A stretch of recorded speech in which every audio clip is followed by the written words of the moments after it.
achieve, what we want to deliberate on, and what the outcomes should be for women financial inclusion and economic recovery, particularly post-COVID-19. So I will say a collective welcome to all our stakeholders, and good morning, distinguished ladies and gentlemen. It is actually an honor to welcome you all to the maiden National Roundtable on Women Financial Inclusion and Economic Recovery post-COVID-19, hosted by NewFaces, NewVoices Nigeria in conjunction with our parent body, the Grass Marshall Trust. NewFaces, NewVoices Nigeria is a Pan-African organization which is one of the networks under Grass Marshall Trust. This organization is a business trade support organization whose main objective is to multiply the faces of women in business and finance and build competent women leaders that make a visible positive impact. This organization has been privileged to empower and enable women entrepreneurs in business and export, not just in Nigeria, but amongst our West African sisters and institutions as a platform. Women in cross-border trade in West Africa, AFWAT, which has yielded positive results when it was established in 2018 in Senegal. This roundtable was birthed by Grass Marshall Trust in collaboration with Expert Leaders Group. I know all of us in the room want to know what the Expert Leaders Group is. It was actually a convening of deputy governors, particularly female, across Africa in the central banks. So this roundtable is actually an outcome of that convening, which our deputy governor of central bank here in Nigeria was part of the ELG convening that now informed us to hold this National Roundtable, which is the first series of the National Roundtable we are going to hold in Nigeria. The objectives are to advocate for improved access to digital finance, promote women's financial inclusion and entrepreneurship financing, and build a strategic partnership for action. It is essential to state that other sister networks have held their national roundtables. Nigeria is holding its own today, and Ghana will be holding its own by the end of March.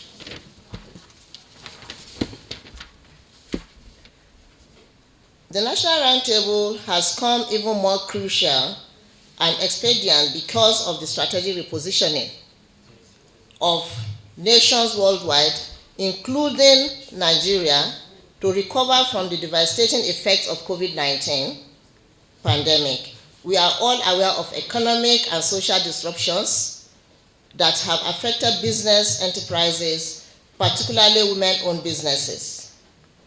In regard to the theme of the roundtable, building an inclusive financial ecosystem for women-led businesses in Nigeria post-COVID-19, we are privileged to have in attendance distinguished speakers who are experts in their various fields to share from their wealth of knowledge, experience, and expertise to provide relevant insights and way forward strategies. Finally, on behalf of NFNV-NIGERIA, Board of Trustees and Steering Committee, I would like to express my sincere appreciation and gratitude to the amiable, innovative, and empathic chairperson of the Roundtable, Mrs. Aisha Ahmad, the Deputy Governor of FSS of the Central Bank of Nigeria. Though she will be gracing the occasion virtually, something came up urgently this morning. She would have been here in our midst. I wish to thank her sincerely. To our distinguished speakers and panelists and all the guest speakers here, I say thank you for honoring our invitation to this roundtable.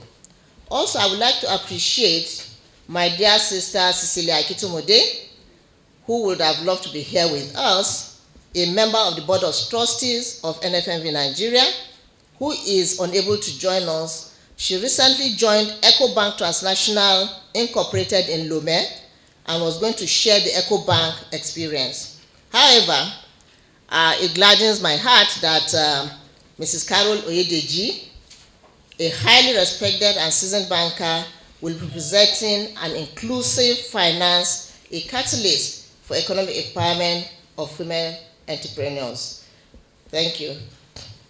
We thank Mrs. Oyedeji and EcoBank Nigeria for their participation. I'm not forgetting the ad hoc planning committee, particularly permit me to say Sophia particularly, who has been working back to back end with us at NFNV Nigeria. Thank you, Sophia.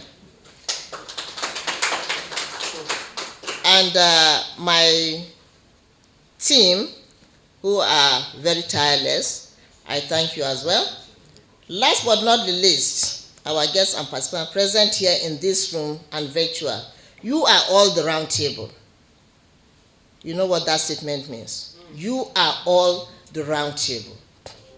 It is not about NewFaces, NewVoices. Recording in progress. Whatever NewFaces, NewVoices does here in this room today, it is you that are sitting in this room. The stakeholders, the participants, the panelists, the presenters, and all of us in this room are the round table. And whatever outcome we're able to get out of this round table will determine and inform going forward, and you are signing a kind of commitment that you are here to support women, social and economic empowerment. Thank you all. Mrs. Deborah Aminu and her team for all the work that was done, and also thank those on my team that supported this effort, particularly with Sophia, who that helped work on this, and some of the other people that we had on the team. I'm sure we know, that the whole idea around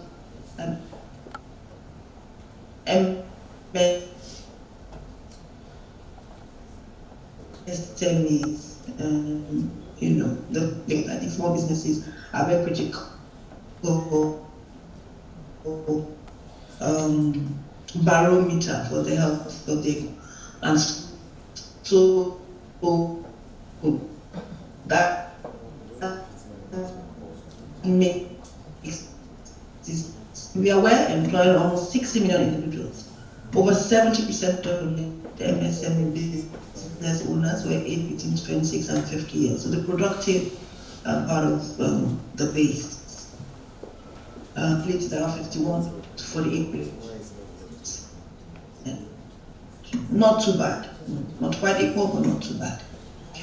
The COVID-19 pandemic itself particularly affected MSMEs, particularly female-owned businesses, which were disproportionately affected. In fairness, women were disproportionately affected across the board. So not just the businesses they run, but all the situations they found themselves, which we see.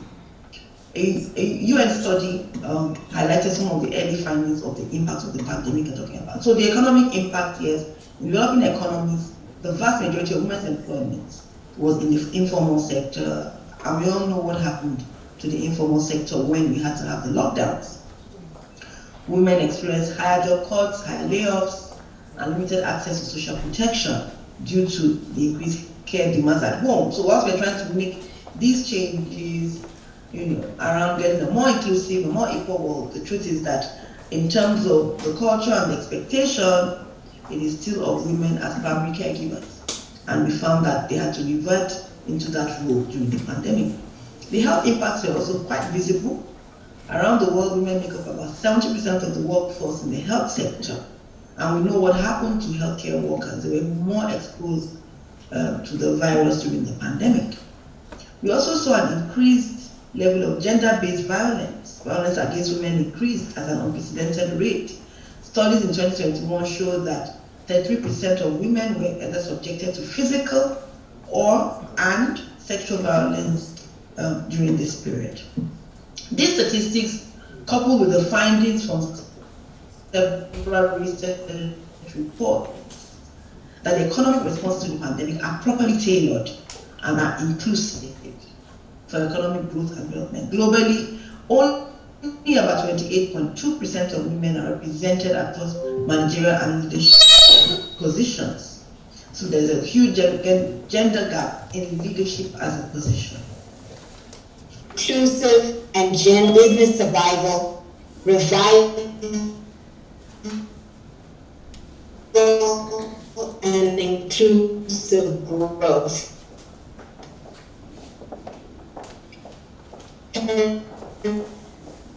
Considering the pre-existing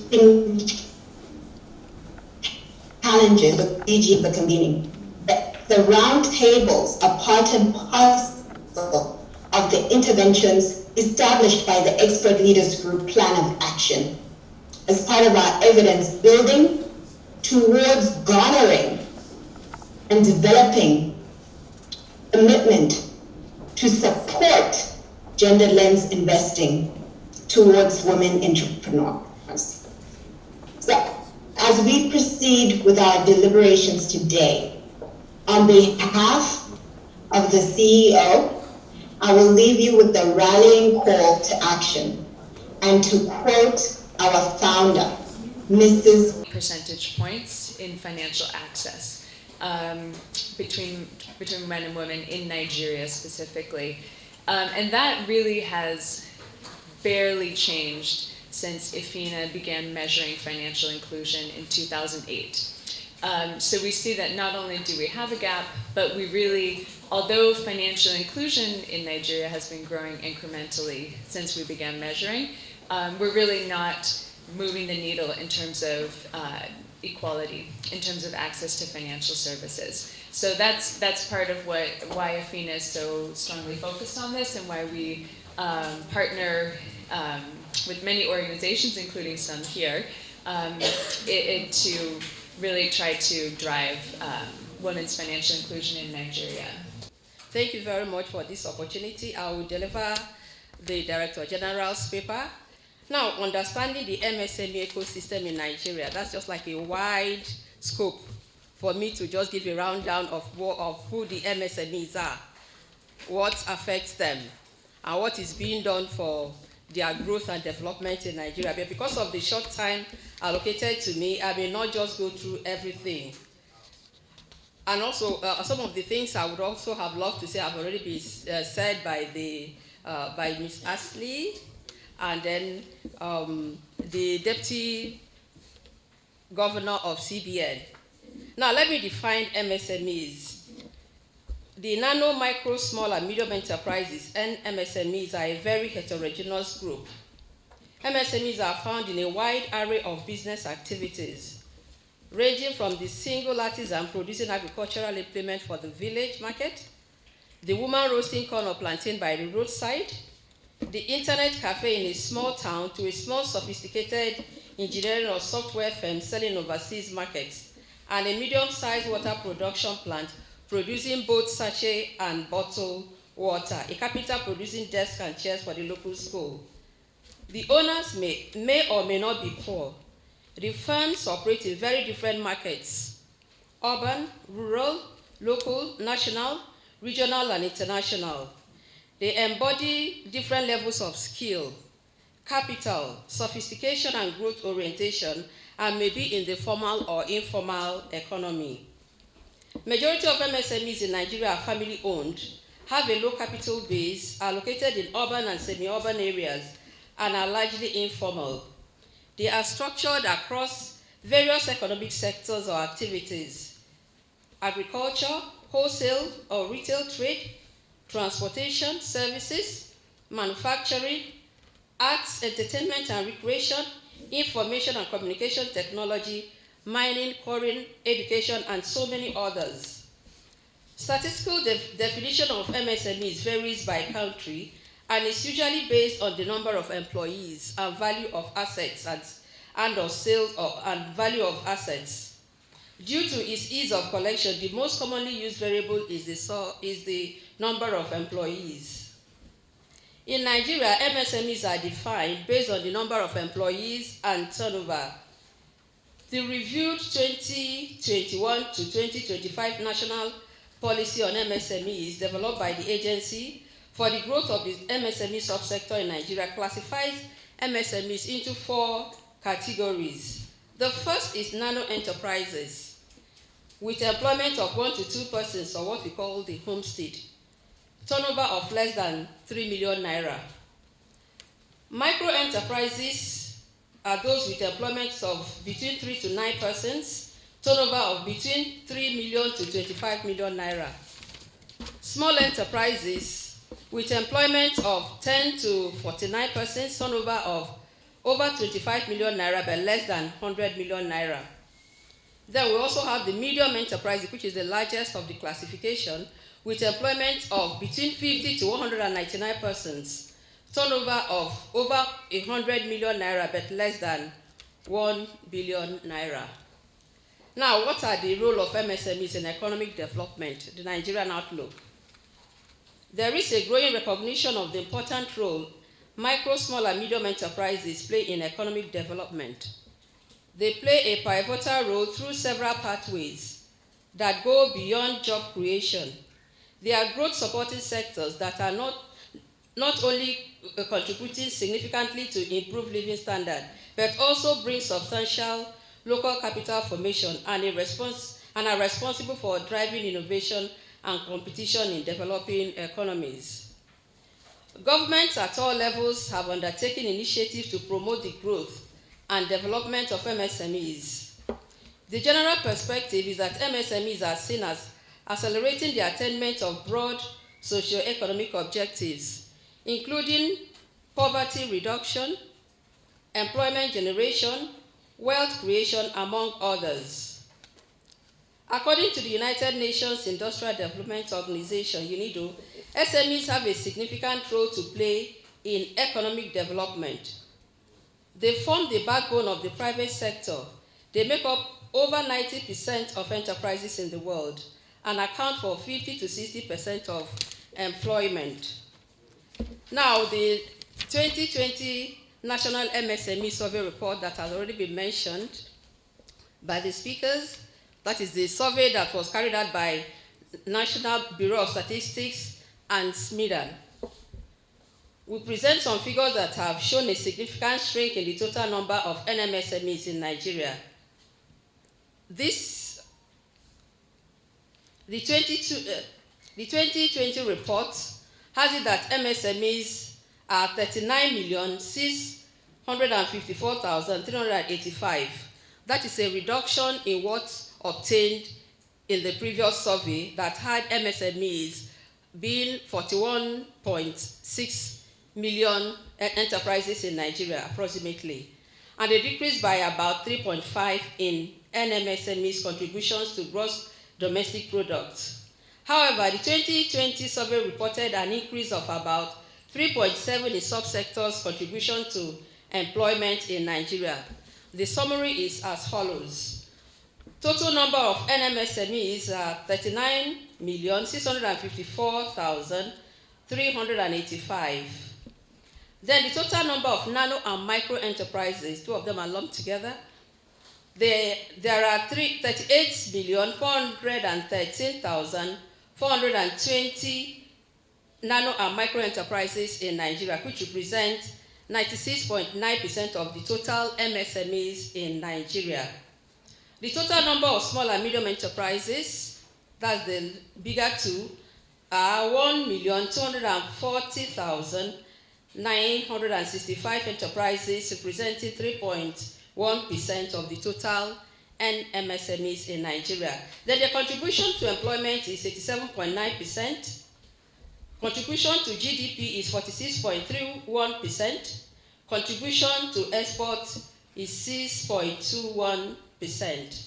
What are the challenges facing MSMEs in Nigeria? Of course, there are so many of them, and I'm sure a lot of us know that already. As in many developing countries, MSMEs in Nigeria have not achieved their full potential as a result of some critical inhibiting factors. These factors can be classified into internal or external.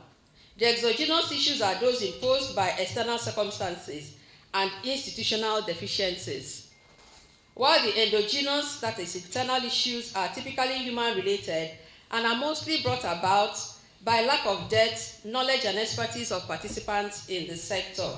Now, the internal issues: low operating capabilities and capacities and huge skill gaps in terms of management, technology, knowledge, and attitudes. Predominance of necessity entrepreneurs over opportunity entrepreneurs. Financial illiteracy and or mismanagement. Strong family ties and disregard for business formalities. Non-recruitment of qualified personnel. Lack of perseverance and staying power, especially when the business is going through tough times. Poor record keeping, especially of account books. Poor attention to product standardization.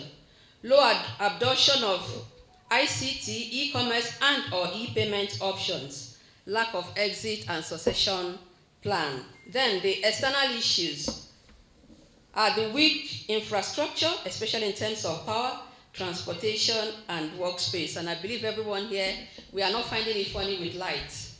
You just have something like 3 or 4 hours a day that you can imagine what is happening with the subsector. 2, weak and uncoordinated business development services.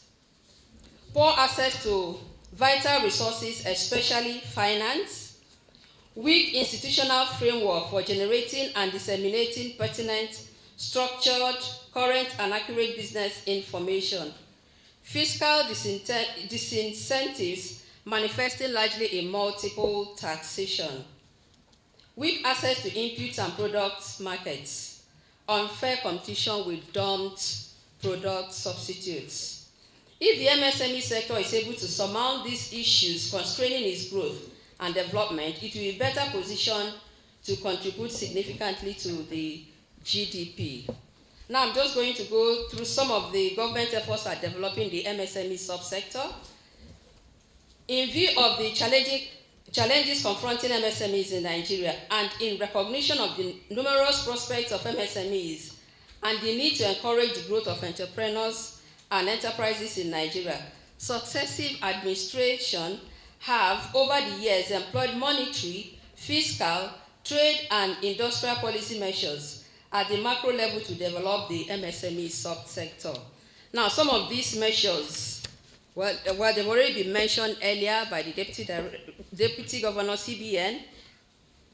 Now, I'll just mention a few here too. Number 1 is the establishment of the National Enterprise Development Program, NEDEP, in 2013 to provide loans, skills acquisition, entrepreneurship training, and business development service to business owners in Nigeria. We have presence in over 33 countries in Africa, so we have very deep expertise managing female entrepreneurs across the continent. Now, to the topic at hand, which is inclusive financial services as a catalyst for economic empowerment of female entrepreneurs. When I read that, even I had to struggle, but that was good. Now, to do justice to this, we first have to understand, the concept of inclusive finance, which is often mistaken for microfinance in the first instance. The world itself has close to 2 billion people who lack adequate access to financial services. You know what? 60% of these are women. Now, within sub-Saharan Africa, the estimates are that 65% of Africans or adults are financially excluded. Out of these, 63% women. So what we are saying is that close to about 500 million adult women in Africa are actually financially excluded. Now, bringing this home to Nigeria, financial inclusion rate in Nigeria is rising. It's currently in the high 60s. And that's because we have a plethora of, payments, agency banking. So a lot of women are now somehow finding themselves, now having access to formal financial services. But out of all this, only 45% of women are actually accessing these formal financial services when you compare it to 56% of men. Now, inclusive financial service is so important for poverty alleviation, no matter how we look at it, and the overall well-being of humanity, which is why the United Nations, makes it a broad headline in their sustainable development goals. The impact of actually empowering women through these financial, inclusion agenda initiatives has such, positive impact on economic development of any country. So it must be a strong area of focus for all requisite stakeholders. In fact, according to Global Entrepreneurship Monitor, Nigeria actually boasts the world's greatest number of female entrepreneurs. So you can imagine if we can capitalize on that base, bring them more into the formal sector or formal finance sector, and then see the impact they can actually add to the economy. The question then is that, why do we have so many women that are financially excluded? Why? And I'll just name a few. Many of them actually center around, socio-economic drivers. What are they? Things like marriages, things like, lack of ownership, basic like that. Religion also, adds to that. Low income, rural versus urban. And then women are less educated in Nigeria. Lower income. So some of these things are just bottlenecks to even getting them actually involved in the more the most formal sector of finance. And then if you look at it, female entrepreneurs, they are SMEs, and they are typical impediments SMEs face. That's, female entrepreneurs also face. And we've talked about a few. Capacity building, we talked about that. Access to markets, actually spoke about that earlier. Access to finance, these are big issues, and there are also issues that can also exclude female entrepreneurs from the formal finance sector. Now, inclusive financial services have to address all these factors that exclude, women from the formal finance sector. And like I said earlier, they may be strictly financial in nature or not, and there are many forms. There are a large array of ways we can actually get more women into the formal finance sector, even offering basic savings solutions. Just letting them understand that they can just, save in a formal savings account and be able to distinguish between profit and equity, so that whatever they have in their savings account, they can always plow back to help them grow their businesses. So that's one way. And then there are several financial products and services that can help small businesses scale up. The good thing is that many stakeholders now realize the importance of ensuring that women, female entrepreneurs, actually have access to formal finance sector because of the impact on the economy as a whole. So you see various stakeholders, whether governments, whether the central bank, whether banks, whether multilateral agencies. You see them, coming up with solutions that really support women. And they're in various forms. One can be through gender financing. There's a lot on gender financing now. So you have a lot of multilateral agencies actually supporting gender financing on, with single rates, really discounted interest rates. So that's one way. Another way is through risk sharing. What do I mean risk sharing? Collateral is always an issue. There are a lot of agencies now that actually come forward and say that as far as you're lending to a woman, we would actually provide that guarantee. So you actually see some banks now actually advertise, will give you collateral-free loan. Sometimes it's not actually the banks, the multilateral agencies are standing behind. But if you give a collateral-free loan to a woman, you see some of the multilateral agencies actually say, we will guarantee you up to 80% of it. So some of these are actually, tools that a lot of female entrepreneurs can actually use to scale up business and bring them more into the formal finance sector. There are also various payment schemes that are available. A lot of banks now are running massive agency banking landscape, and they're bringing in a lot more women into the finance sector. So they go into the marketplaces and they see the stalls that these women have, and they make them agents of the bank. So somehow the women, they themselves, are now coming more into the formal finance sector. And then we have structured group financing solutions that connect local women, farmers and traders to money and markets, access to markets. We talked about cooperatives earlier. Even petty traders, or if smallholder farmers, let's say the female smallholder farmers, even by joining, let's say, an association, it can help her have access to higher markets. And I'll give you a simple example. A smallholder farmer of maize, a woman actually, planting maize, she will typically have just harvested it and sold it to somebody down the road. But if she's a member of, let's say, the Maize Association of Nigeria, she can actually do a lot more maize and sell directly to Olam. And so she's actually scaling up her business. Same thing with farmers in the north. A small female farmer just, planting wheat and harvesting wheat may just be selling it locally. But if she joins the association of wheat farmers, she can actually sell her produce to flour mills.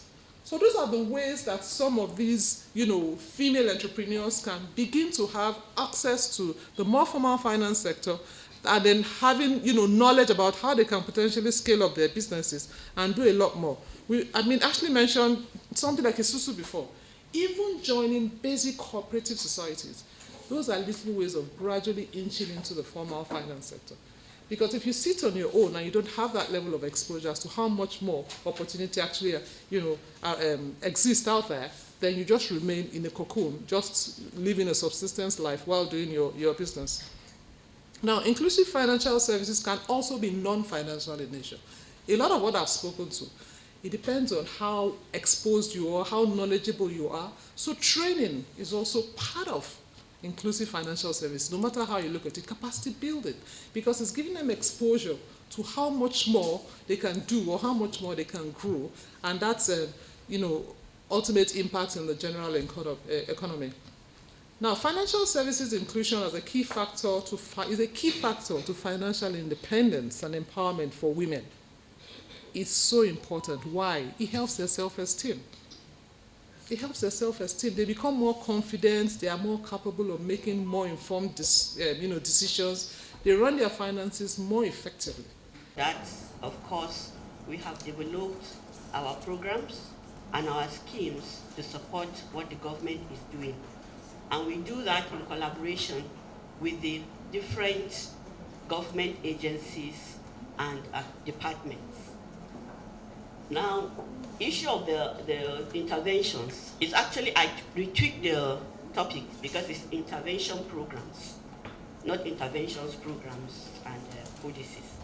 Because interventions, by what they are supposed to assist at a particular time. So when a gap is noticed, a help comes in, which is the intervention. Now we have programs. Programs have a start date and an end date. So I want to just lay these foundations. So of course it means we will start in a particular year, intervene in a particular sector if there's an issue, till there's some kind of traction. From inception in 2015, we've had a lot of beneficiaries of the social safety net programs, most of which are women. I would gladly tell you that 94% of the beneficiaries are women. And post-COVID-19 was an eye-opener for all of us, worldwide, especially the ministry. We had to take very innovative steps to see how we can impact the lives of citizens, especially women, which is very dear to the ministry, being a female minister as well. We were able to come up with certain programs that would support women. The social safety net program, like I said, has touched every state of the federation. There was also an initiative post-COVID, which is the RRR, the COVID-19 Relief Fund, which had also benefited a lot of women, and it's still going on. It's a 6-month program that would give stipends to women, about 5,000. This is not just women. I am from Bank of Agriculture, and the bank is solely owned by the government through the shares of the CBN and the Ministry of Finance Incorporation.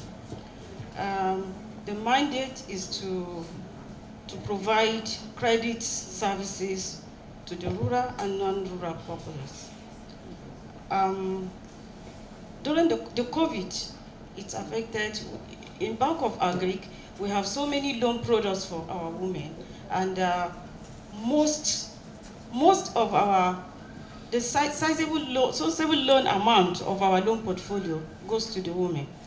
And what we saw after COVID is that women were out of business, and consequently our NPL was affected.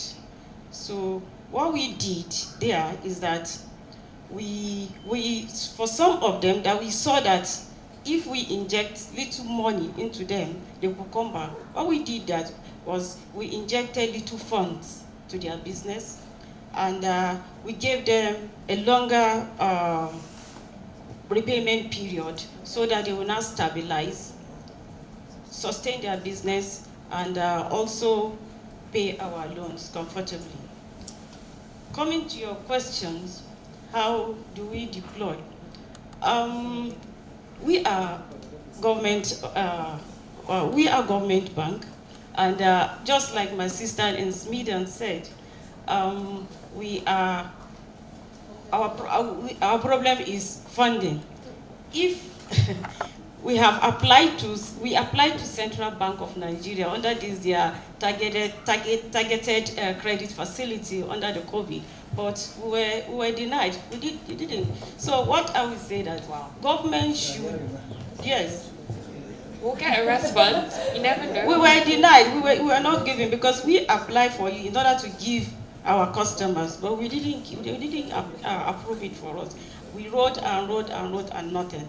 So in that sense, government should look at agencies that are targeted towards empowering women, so that they get more funds to them, so that they will be able to women sustain their business. Fantastic. A number of challenges have been highlighted in the course of our conversations so far. And one that is very key is the fact that the problems women have are actually like underlying issues around illiteracy, the lack of access to funds. A number of them are not even on the mobile technology platform. Main strategy document review here, by the central bank. I was very excited when a lady who came from Sterling Bank, mentioned that she's a one-woman office who caters for those kind of interventions. So I met her and I told her, I said, I think something exciting is happening in the bank. She said, look, sir, I've gone to Sterling Bank. I got to the point of almost getting this loan disbursed, and it came up with other conditions that I could not meet. And quite a number of people would have been faced with that challenge. This is a very educated, highly educated woman, so she's not illiterate. She has the information, but she couldn't just meet the conditions. So truth be told, since we are making deliberate effort to ensure that women access this, let's be true to it and see that the conditions that we put for them could be something they will surmount. We can't run from the challenge of socio-economic or socio-cultural issues. Quite a number of women in different regions are socially restricted. And we know this. Some people don't even have access to land. So when you tell them that they should present some sort of collateral, I was very excited to hear that there's a national collateral strategy in place. Yes, registry in place. So how many people are aware? We're still coming back to the underlying issues, that bedevil the typical woman. I always encourage us to look beyond us in this room, even though some of us are actually, in the sense of it, excluded financially. But when you look at the average Nigerian woman, we need to actually address those drivers of our challenges. And those drivers are very, very key, that we talk to them before we even take them up to the level of innovation. I try to encourage them, but along the line, of course, they rattled out of it, and NAFDAC is doing its own. The fund providers are doing their own. So we create this very stiff operating environment that is not very ideal for business to thrive, especially the women. Thank you. Sunday Thomas, I'm the head of financial inclusion, Alima Gajiram, and also Aisha Bashir. You can see it's all about women. So this is a very nice topic. And I've been listening to the discussants, and I've been hearing about intervention, and it's all about funding and all that. But we have not actually looked at the risks that women carried in their businesses. And that's where insurance comes into. In this climate, in this Nigeria, for us, insurance is, we take insurance out of compulsion, not voluntarily. So because of, one experience or other, or maybe not being aware.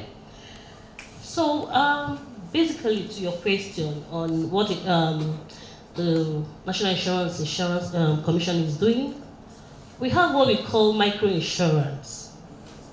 A microinsurance is a type of insurance cover, but it's basically designed for low-income earners. It's targeting the low-income, the SMEs, the entrepreneur, and household, the low household. Then, as a regulator, as a National Insurance Commission, what we do is to regulate the insurance institutions. We don't have any intervention funds like the CBN, which is the big sister regulator. So basically what we do is that we have microinsurance, we come up with a guideline. This is an enabler to come up with microinsurance products.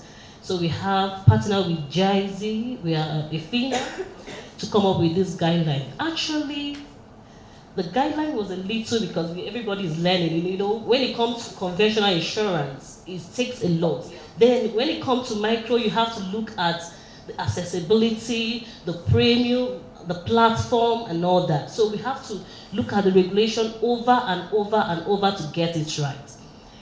Then in 2020, the pandemic came and all that. But I'm glad to say that as of today, we have 6 registered microinsurance. And they do have a product. Example like credit loans. This offer the microinsurance protection to women. There is this goes the microinsurance companies. It's registered in Lagos. It has its operation office in Lagos. They go into partnership with what we call distribution channel.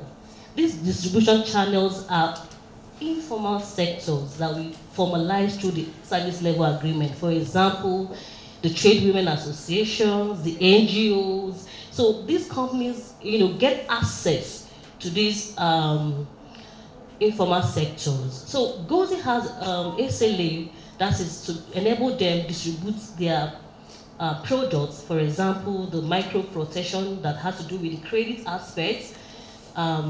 With Vivo Nigeria. Vivo Nigeria, don't know, is more of women, female, empowering women, capacity building, assistance. So they go into to offer this credit loan to them, to the platform, to access. It's basically on women.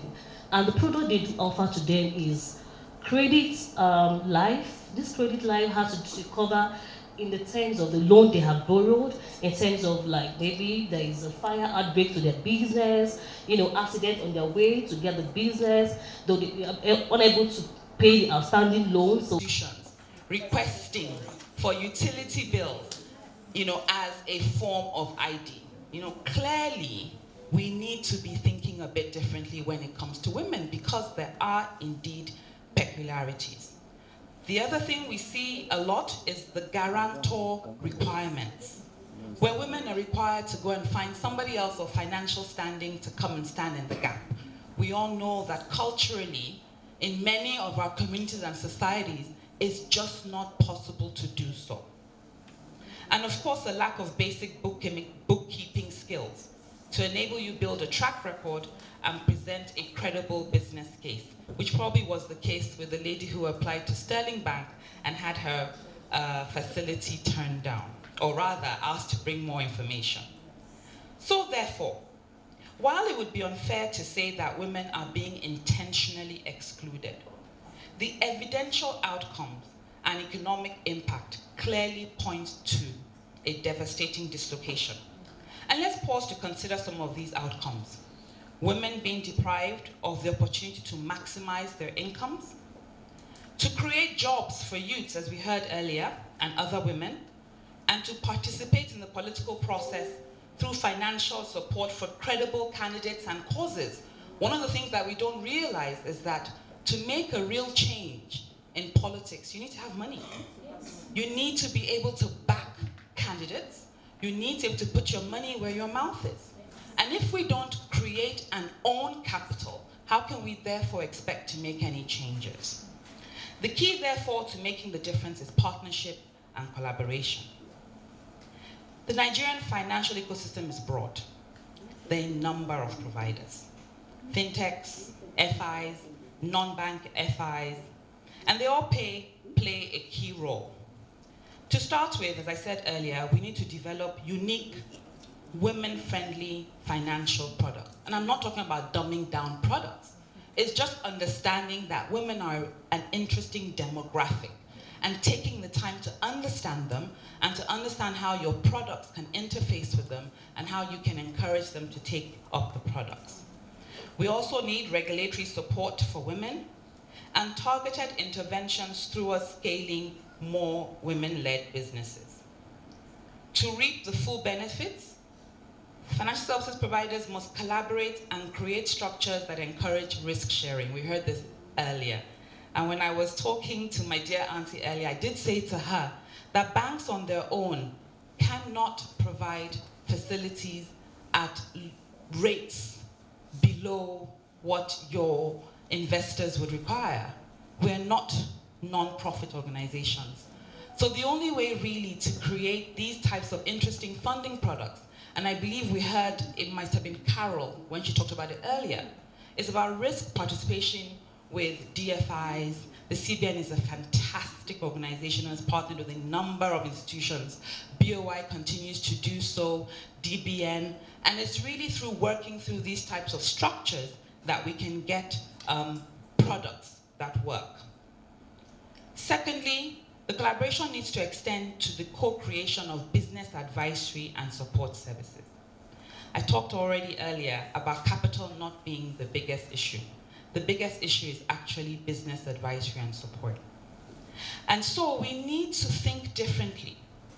We need to start to understand the needs that women have, understand the unique challenges that they're facing, and then juxtapose that against the products that we are hoping to provide. And you might ask me, how do we do this? And I think the one thing that we are missing in all of this is how do we get business support agencies to work independently but collaboratively? Because one of the things that I have seen is when you put somebody in a position to advise somebody else, for me to take the advice, I have to believe you have my best interest at heart. You're not working for a bank who's trying to push a product. You're not working for an insurance company that's trying to push a premium. You really want to work with me because you want to scale my business. And so if the entire ecosystem came together and worked with cooperatives, ASUSUs, women associations, farming associations, and empowered individuals within these ecosystems with knowledge, with tools to provide an independent advice, I believe that it works two ways. One, we will see better take-up of our products, but more importantly, we will get valuable feedback. What is it that is really happening? You know, you get on-the-ground data, which is critical. And lastly, the collaboration needs to also include the government and regulatory bodies. We cannot ignore the backlog at the Corporate Affairs Commission. We cannot ignore the national and state chambers of commerce, which play a really, really big role in trying to get us off the ground. Of course, tax agencies and ministries. To really change women's status from informal to formal businesses, we all have to work together. So I'll leave you with an old African adage. I like to always leave with something to think about. They say heavy is the head that wears the crown. And we, the financial ecosystem, is currently wearing a very heavy crown, right? But we have a unique role of being able to influence economic outcomes. And so whilst the task may seem quite onerous, working together, I believe that we can certainly make a difference. Thank you. Or my focus is on the community, and so we are considered to be the UPS Foundation. So I must admit, we're not a financial institution per se, but we are a multinational corporation. We operate in 220 countries and territories, and so we have a heart and a focus to be able to help our communities around the globe. And so working hand in hand with different business organizations to be able to uplift our communities is our pride and joy.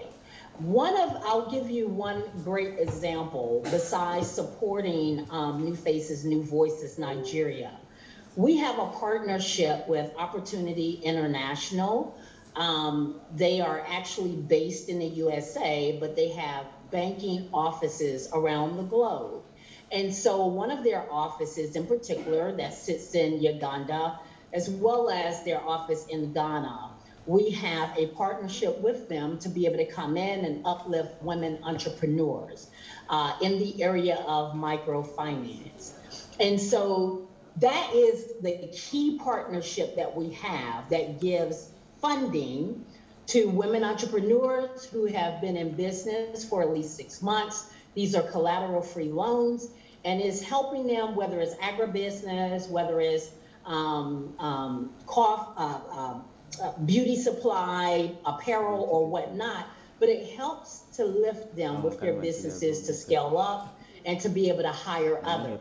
And you ask what type of outcomes we've seen.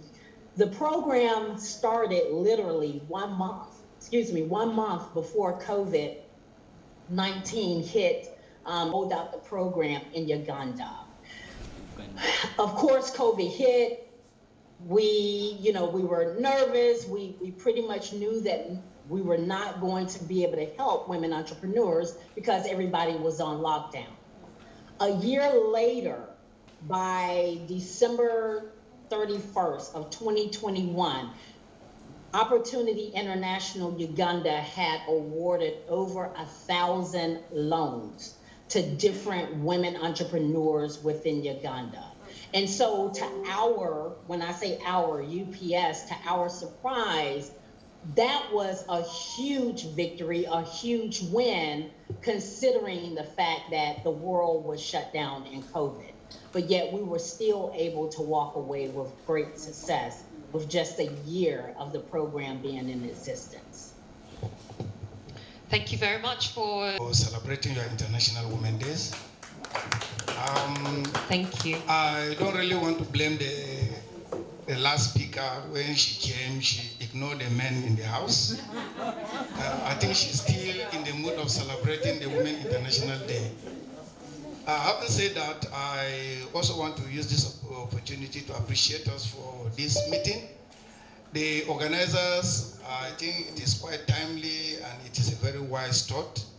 When I was sitting down, I was reviewing the interaction, discussions that were ongoing. I found out that there is need for us to have a very strong and viable collaboration in the activities that we are doing. By the time when we do those kind of collaborations, I can assure you that we'll have a better society. The common understanding is women do better than men in court. For us, National Association of Microfinance Banks is the umbrella body of 800 and plus microfinance banks in the country licensed by CBN. We are the National Secretariat of the association. We coordinate the activities of all the microfinance banks. We interact with them. We share ideas like the feedback we are receiving here. We take it back to them and we lay it before them to see how we grew up our subsector, which is the MFPs. Having said that, when the interaction was ongoing, I found out that there is urgent need for us to have this collaboration in various aspects. The panelists before I come on board here, most of them, if there were collaboration among them, most of the operation and activities would have been seamless. But we discovered that there have been a lot of collaboration in most of our activities. By the time when we have this collaboration, for instance, we are seated here, and if I ask how many of us have been to our villages for the past 3 months, I don't think we'll have much. But yet we are sitting here discussing on behalf of the women in the rural areas. Are we together? Now, if we collaborate, these MFBs are scattered all over the places in the rural areas. And they are always there to support the rural dwellers. Yet, we still have some challenges. I learned from some of the activities of Simidan. She listed a number of things. When we were discussing with her, I saw a lot of activities that are ongoing in Simidan. The same thing with micro-insurance and most of the other panelists that were raising concern. But there is need for us to have this collaboration so that most of this discussion we are discussing, we should cascade it down to the rural areas, rural women. These women are there in need of these financial services. Like the traders' money, for instance, if these funds were channeled through MFBs, I don't think government may have much influence, or government officials may have less influence into it. But because there's no those collaboration, and yet sometimes we feel that some of these institutions, which is the FSPs, are not doing what is expected of them. They also have their limitation. And like we have been saying, these challenges are there. By the time when we collaborate with one another, we should be able to design and execute policies that will meet the need of these women and those rural areas. For instance, some of the products, pricing. For instance, if an MFB price and the entrepreneur high, if we are collaborating, you approach the National Association. We are not too comfortable with this MFB. When we were interacting, one of our participants, she drew my attention, even before I came, she underlined the National Association of Microfinance Bank, and we got talking. She has a challenge. If not because of this collaboration, she wouldn't have this opportunity to have this interaction with us. Are we together? Mm-hmm. So some of this collaboration, they are very, very vital, and they will create a scene where some of these products will be beneficial to these women at that area.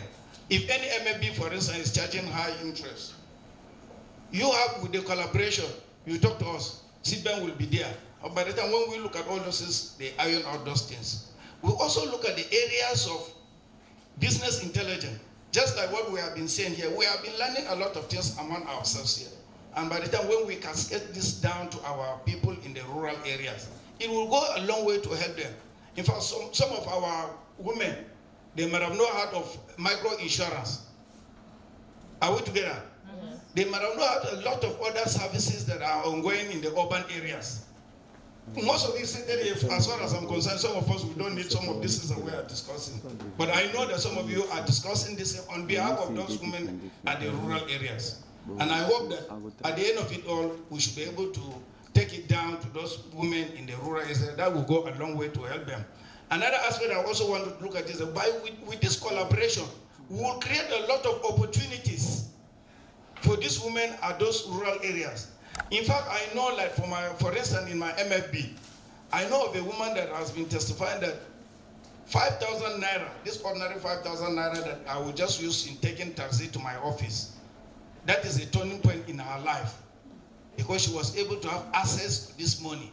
Why should you give a customer 5,000 naira and you are asking him to bring this collateral, bring this, bring that?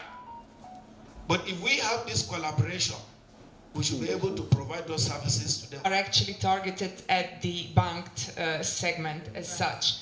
And not so many are speaking directly to the informal sector, let alone female informal sector. That is the first obstacle that we are finding. And the second one is that often we are thinking about products just as product design and product delivery, but product life cycle is much more than that. So it starts with the product design, the product development. However, it cuts across product delivery and product marketing, adoption, and in the end, usage. So what we are doing in 9PSB when it comes to product development, we are actually going out there and listening to that informal sector, to different targeted user groups, associations, as POA, as NAWA, as many other cooperatives, and trying to mirror their habits, their daily needs that they have, to translate it into digital space. It's a long way. It's not an easy way to as to maybe design an app from a desktop app, how someone said earlier, but it's rather a response to their needs. And as such, we are not reinventing the wheel. I mean, the insurance products or the micro-pension products have been there in the market already. But when we are designing our products and our payment services, we try to design them to reflect their lifestyle. And when we market them, we also try to speak their language. So we are not selling micro-insurance, but we are selling protection of their family, or ability to go to, for their children to go to school and so on. So it's very important to communicate properly as such. Now, when it comes to delivery, of course, even if the product itself is developed and it's the greatest product of all, the delivery part requires, obviously, for the informal sector, for women in the informal sector, to have access to it. And access can be either offline or online.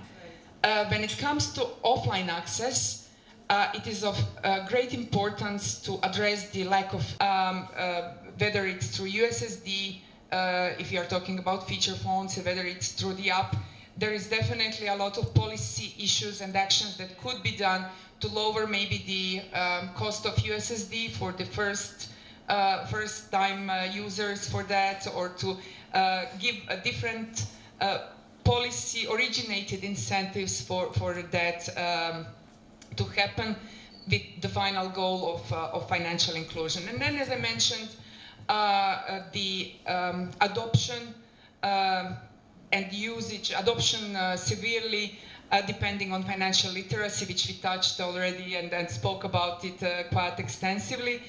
And usage, again, something that we pay a lot of attention to in 9PSB is customer service and delivery, customer excellence and support. And only when all those points are addressed, then we believe that we can actually continue building the products that we have even now for the informal sector, and then to develop it much more. And just for the end, to add that it's not only on words. When it comes to payment service banks, at least, it's in our mandate to ensure that we have 25% presence in the rural areas, and we are targeting much more in 9PSB to have. For your question, good afternoon, everyone. Thank you, Mrs. Aisha, for putting this together. This is more than a dialogue for me. I think this is like a movement, and I think that's how I want all of us to see this, a movement. At the end of this session, I'll answer your question, please, but at the end of this session, I think that we should put some points together where we want to go to. We should draft a roadmap. We should be deliberate about this. Oh, it's okay. Thank you, Ashley. Ashley is one of our donors. So FSI, we're about empowering startups and enhancing financial innovation in Nigeria. Speaking to the barriers, and this is one great challenge I have.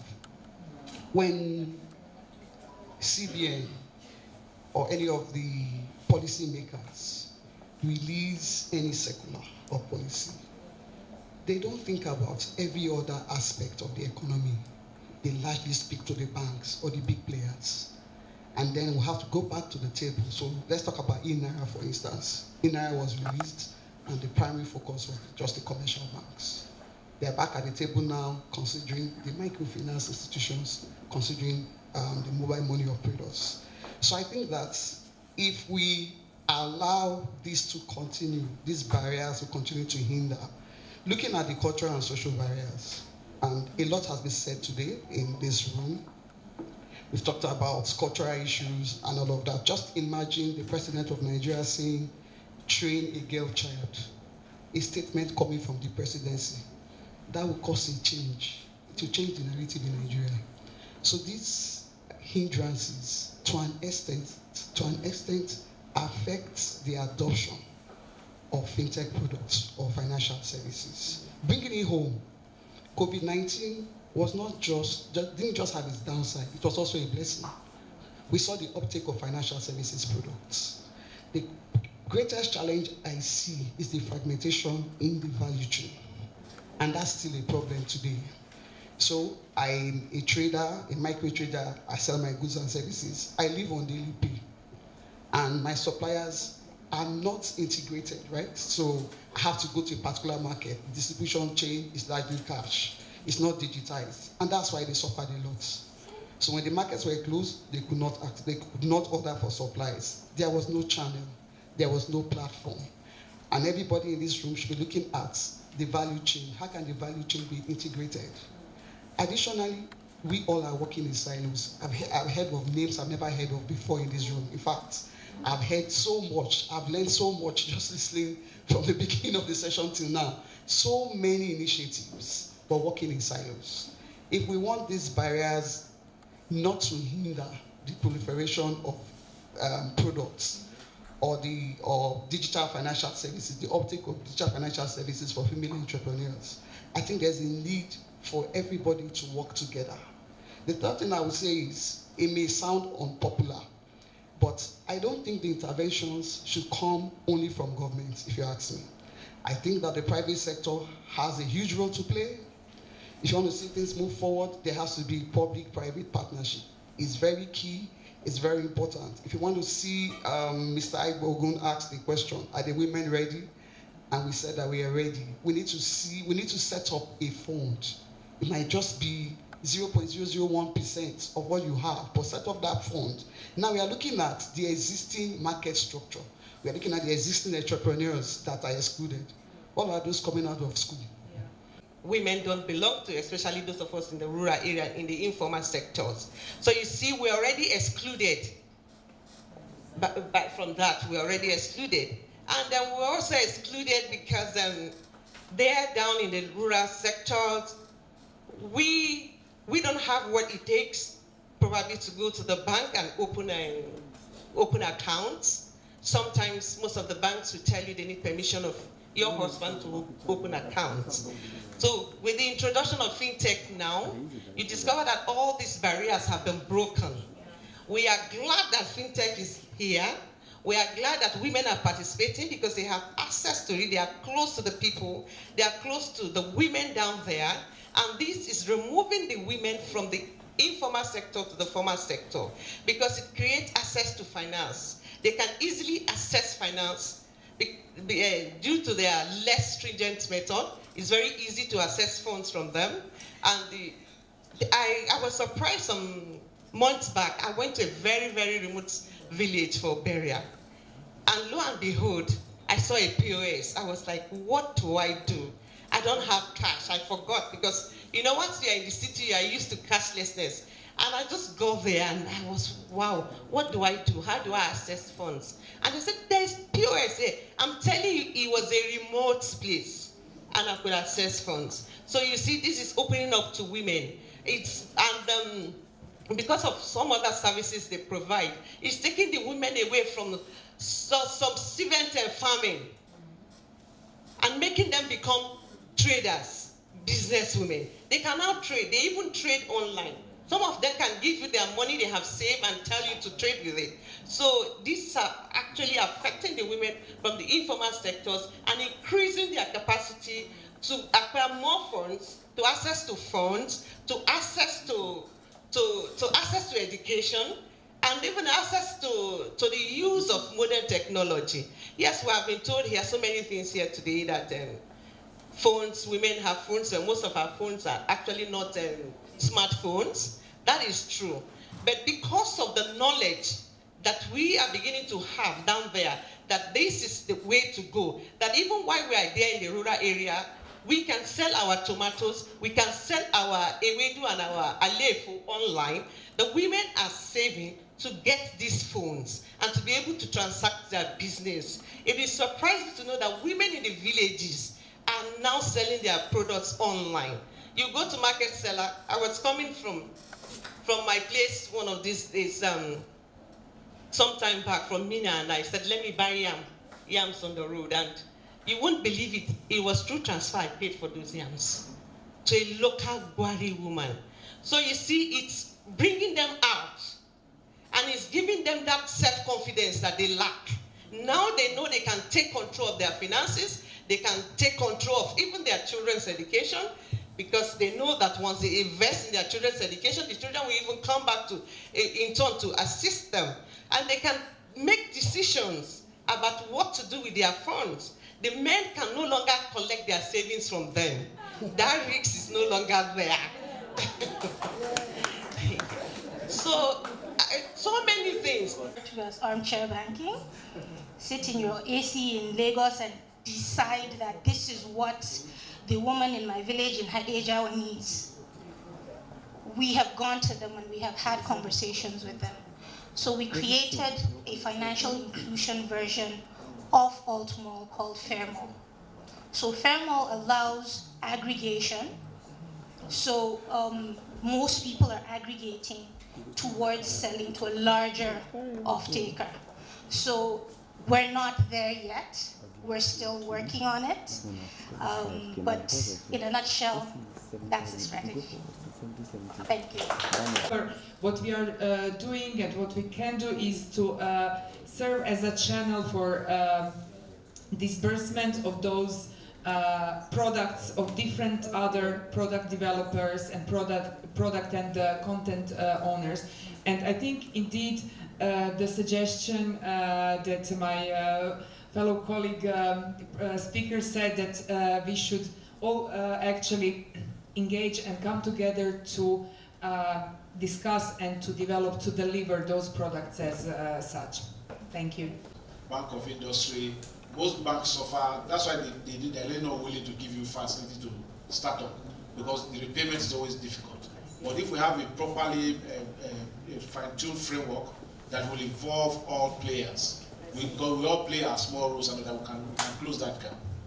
To drive financial inclusion within the entire ecospace and all that. But in 2018, there were some adjustments and all that to allow for a more inclusive approach, especially factoring women into the game plan and all that. Fintechs and MMOs have continued to deploy solutions, including agent banking, expansion of products and services to win women's loyalty, while fintechs continue to deploy solutions to facilitate these product offerings. Developing women-specific projects and services stem from the need to treat women segment in the ecospace separately from the normal solutions that were applied to the general market and all that, as women's needs are specific and unique based on their gender coloration and all that. But in the course of the COVID-19 impact, we saw a major upturn in the activity and participation of women in the industry. We may never know how much of the impact the economy suffered or what it could suffer, but I know that our products, our services, our delivery channels have all taken a new turn and a new dimension and all that. In the course of the COVID-19, women uptake within the mobile money space upscaled, because we saw so many young women sign up to become mobile money agents, because we used a lot of them to deploy most of the social interventions that government was doing and all that, to see that women were able to play a good role in that aspect. SANEF reports women constitute 15% of the mobile money agents, but they continue to play a major role for us and a very key role in the aspect of driving inclusion and all that. Therefore, it begs the need for the recruitment of more female agents and for us operators to develop products and services that speak specifically to what women really need in the field. Because most times, we know we sit in the offices, we just do a brain work and think, what do women need?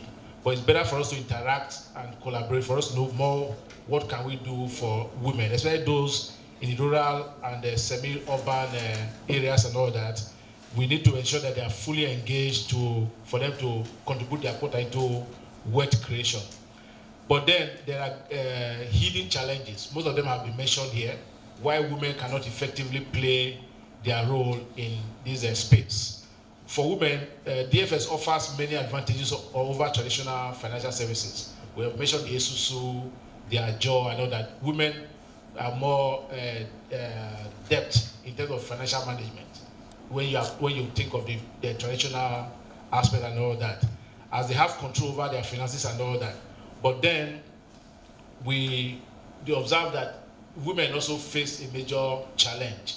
There's a challenge of ethnicity, religion, tribe, and all that. All these come together to restrain the ability of women to upscale within the ladders of the financial inclusion, because these barriers, they help to curtail women's participation, especially in the Northwest, in the Northeast. If you look at most of the parameters that have been presented, this region suffer the most from the exclusion of women in financial inclusion or in driving financial inclusion and all that. So we need to look at the need for us to have conversations that deliberately address these challenges.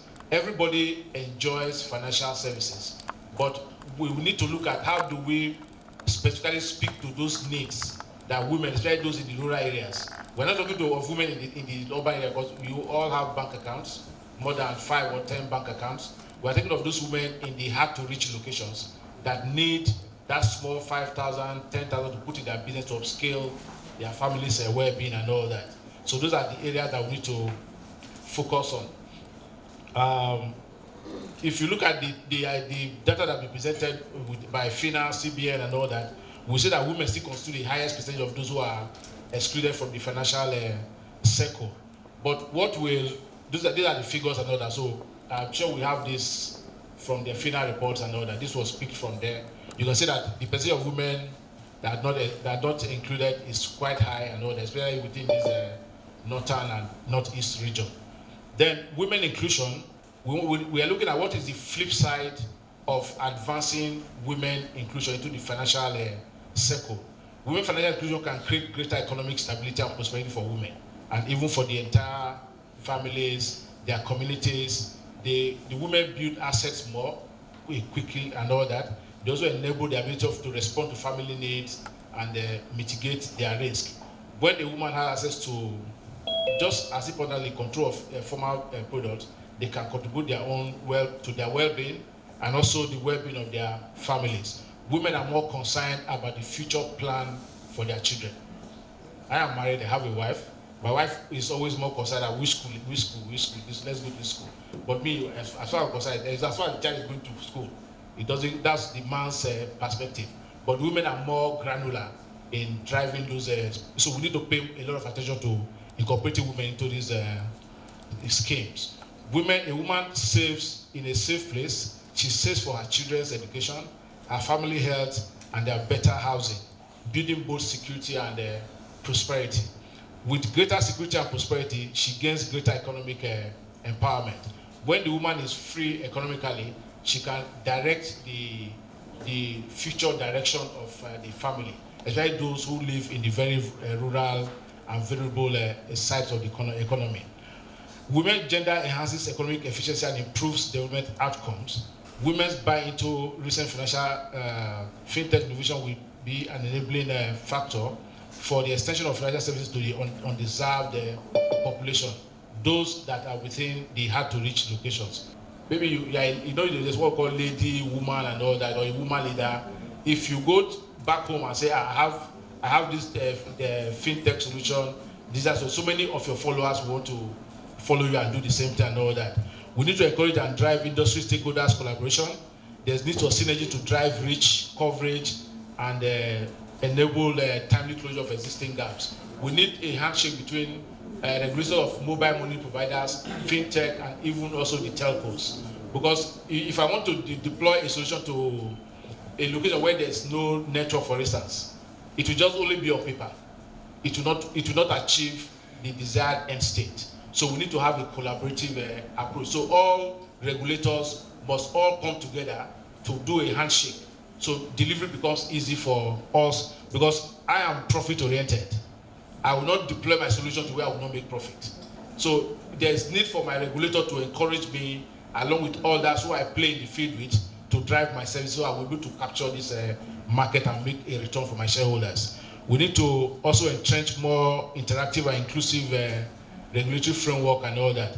The objective that this is intended to do is that to increase financial inclusion across board. It will increase access to credit.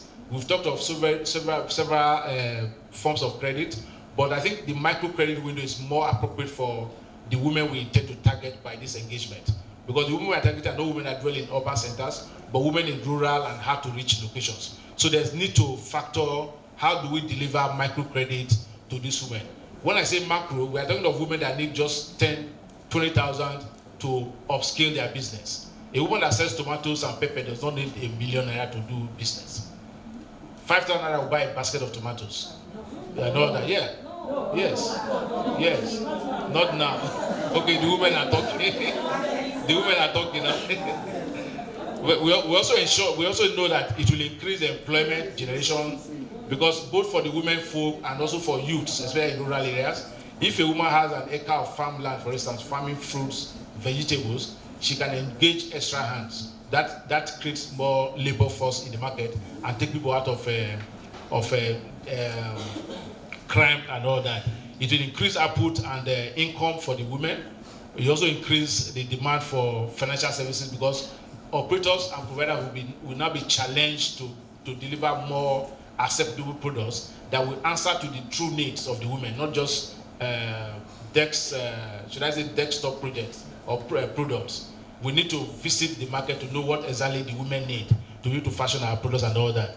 So those are the expected uptake.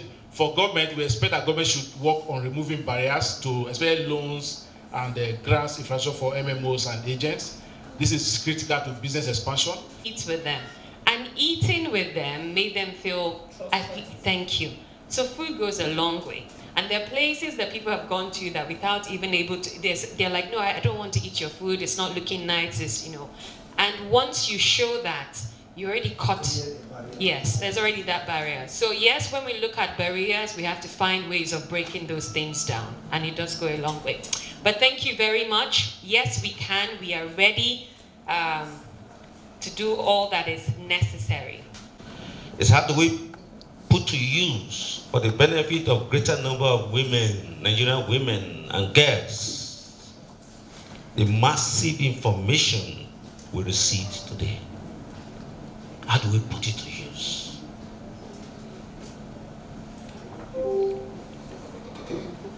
I know that we can become more and have more if we learn how to collaborate. But how do we do that? My mentor, John Maxwell, by the way, I'm a member of John Maxwell leadership team. He says something, and I quote, "One is too small a number to achieve greatness." If you see what we have seen today, I sat down there listening, but at the same time watching. I see everybody talking from different points. The question is, at what point can we come together and collaborate and achieve greater things? My mother is 92 years old. Each time we want to give her money, I draw the money from the bank and go and give it to her. She uses her phone.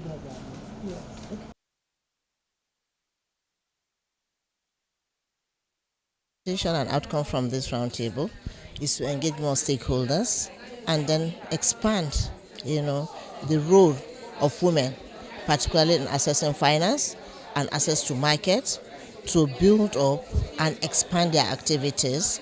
Meanwhile, putting women in the center stage, of the economic of this nation, because women are actually the emerging markets, and that's what we want the nation and the government and the agencies to know. You can see the room is full of a lot of government agencies and even government ministries. So that's our target and that's our expected outcome. NewFaces, NewVoices agenda has always been collaboration and partnership. And when you see what is happening in the room, you know that we've done very well with that area of collaboration and partnerships. But we need to build more on it, because the women too, if you have listened to all the speakers, the women that needs to be reached out to, the women that needs to be capacitated are more than what one hand can handle. So it has to be a continued process, particularly around capacity building and access to market and finance, and sustaining, that area. I mean, the space for women particularly. So our role as NFNV is to sustain that space for continuity. It's not just having access to finance or market or what, but to sustain that aspect of it. Reasons why we don't have gender equality and financial inclusion right now. We've had a really consistent gender gap in financial access. And that's based on kind of a set of gender norms in society that restrict women in different ways. And there are also just various limitations that women face. So, for example, we've seen that people who have lower levels of education, lower levels of income, are less likely to be financially included. And we see that women, there's a big gender gap in education, right? So women in Nigeria have less access to education, tend to earn lower income. Also, financial services aren't always well designed for women. So it can be difficult for a woman to access a bank branch, for example. So we need to think about using things like agents or designing access points that are accessible for her. We also need to think about designing products and services that are relevant for women's needs.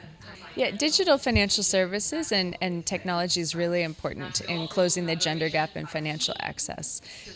So it can help break some of the barriers around things like distance. A lot of women in Nigeria now own mobile phones, including a lot of women who are financially excluded or underserved. So that's an important channel to reach them.